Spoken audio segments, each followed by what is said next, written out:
Hello, this is Jason Hodges with AgTerra. In this video, we are going to review how to add individual chemicals to your SprayLogger system, which will then be used later to create tank mixes.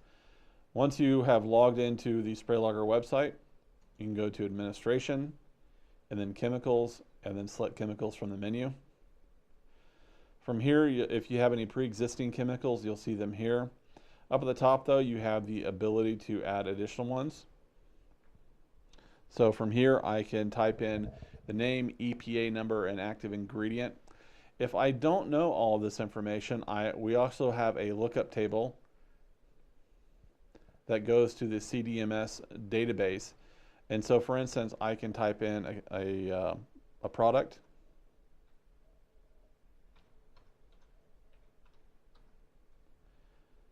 Here I can see its different varieties. I want Tordon K.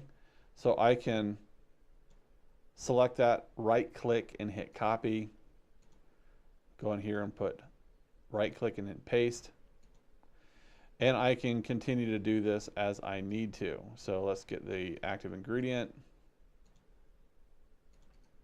Right click and paste. My EPA number.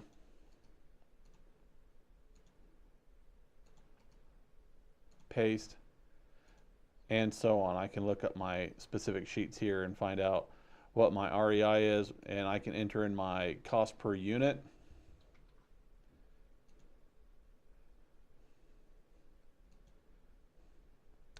And then hit insert.